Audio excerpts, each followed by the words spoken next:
I never came around to getting Kid Icarus Uprising. I had a growing interest in it as I thought it would be a fun game to buy. What killed my interest altogether was hearing about Palutena and Dark Pit being in Smash Bros., the celebration of gaming. I was aware of Sakurai's politics towards his own characters in the past, but this was just suffocatingly bad. As soon as I saw the leaked roster, I tweeted to him asking him if was he on crack when he came up with it. I don't fault him for wanting to make a new Kid Icarus game, but tampering with the roster and putting more of his own characters in right after him making that game is desperate and narcissistic. I can't help but think that if anybody else was in charge of Smash Bros., that there would be a different vibe to Palutena and Dark Pit. Dark Pit would certainly not be around and Palutena would be on the bubble. His beliefs are mostly why these characters were put in Smash Bros. It's got next to nothing to do with how popular they are, because if they were popular, you wouldn't be reading this right now.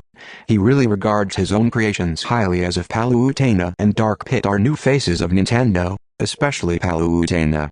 I've realized this more with every new tidbit of info revealed about her leading up to release on this game. First of all, she's a goddess, and she commands armies of cherubs to fight for her. I've played the original KI to know that.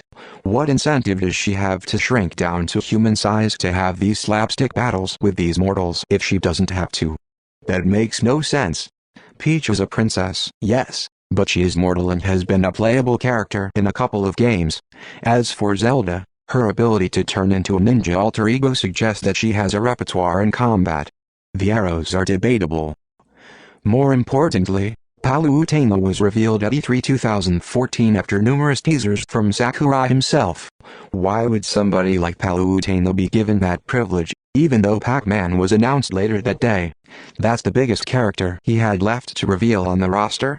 An escort NPC? Sakurai stresses how long it takes to create each character. So why did he give Palutena her own library of special moves to choose from? How is that fair to the fans and other characters? I'd rather that time have been spent actually giving variations to the DLC characters such as Mewtwo, who have no customization at all. Why would he want to take all that time and effort for one character? Oh right, because he's a perv and he needs a new female to obsess over, since Shiggy scolded him for giving Peach and Zelda panties in Melee, in addition to giving Samus a bikini that she didn't even need. Right, because Palutena's tattered attire, her animated trailer with her pulsating ass, and her pole dancing taunt is by no means provocative. Now that I actually got the game, I could see for myself how buffed she is. Fairly agile, immense power, and ridiculous range. Putting her with level 9 CPU and she completely buries them all. Her final smash is this mushroom cloud fireworks show. The way she uses her scepter, it's like she's twirling around a tree, and her up smash is like Pikachu's thunder move. Did Sakurai think we wouldn't notice? She's clearly a juggernaut, and it's no surprise that Sakurai has later said that he wanted to buff her even more. How is all of this fair and justified? As I mentioned before, Palutena should have been a bubble character at best. Sakurai could have made it more convincing to people that he wouldn't give her any partial treatment. Maybe if she was just a secret character, I would have been fine with her being more impartial and not treated like some epic Megaton announcement like Sakurai actually did, because she's not. She's severely overrated. Even if I did get KI:U, I wouldn't see her as some character I'd automatically put in Smash Bros. Link and Mario always have companions in games. None of them would be anywhere okay choices as Smash Bros. Characters. There were better choices for characters that he did not go with. If it had to be a Kid Icarus character, it should have been Medusa. While she did appear as a giant in KI:U, that was because she was under Hades' power. There are other characters in Smash Bros. That could have gotten improvements in the time the team spent on Palutena. Mario is still left with FLUDD that has not gotten any revisions or enhancements. Bowser, DK, and Peach still have terrible final smashes. Wario has laughable range and power, among several other issues. It's no surprise that Sakurai doesn't care.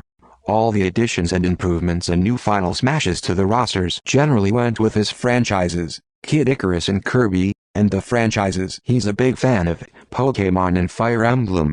I love Fire Emblem to death, but there was no need to have Robin or Lucina on the roster over Grom. And that's because he wouldn't be unique. You mean you couldn't give him an axe or a lance? Because I'm pretty sure he can use more than just a sword.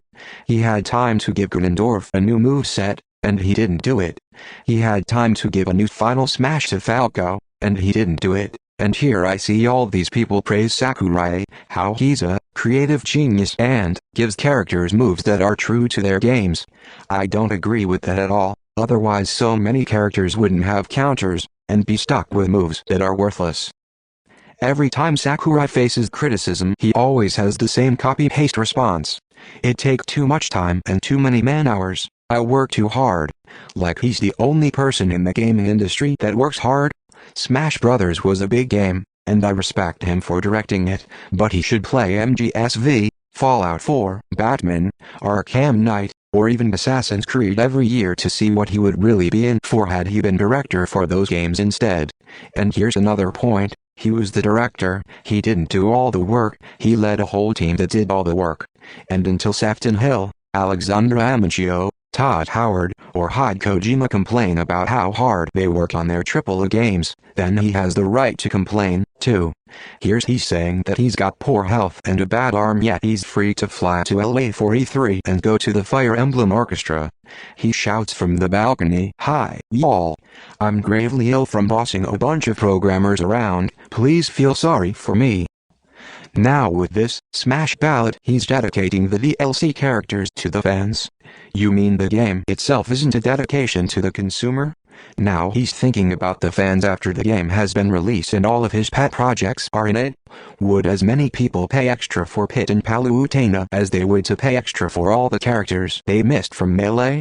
Of course not. It's like he left a ransom note, "Give me more money if you ever want to see your favorites again." Some people would call me selfish, but Sakurai would be a pot to my kettle.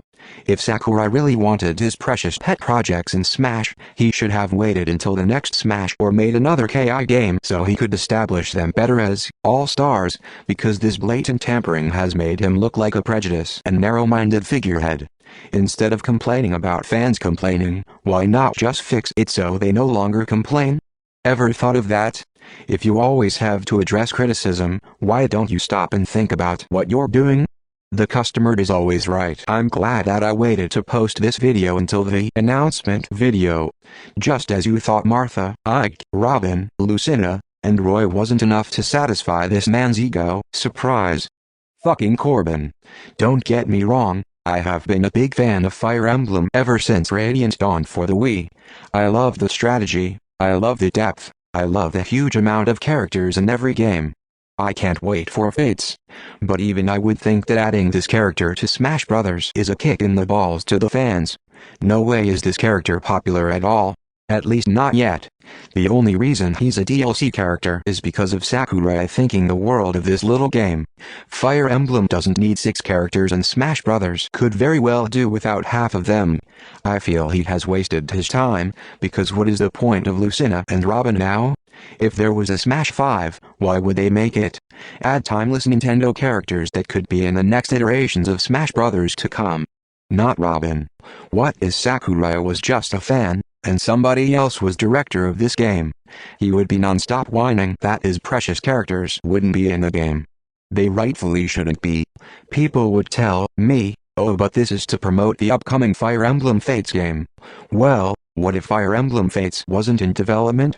What other games are coming out or just came out? Xenoblade Chronicles X, Hyrule Warriors Legends, Pokken Tournament, Mario and Luigi Paper Jam. Why not one of these games? Oh, right, because Sakurai's not a big fan of them. I hope he gets fired. His politics drive people nuts.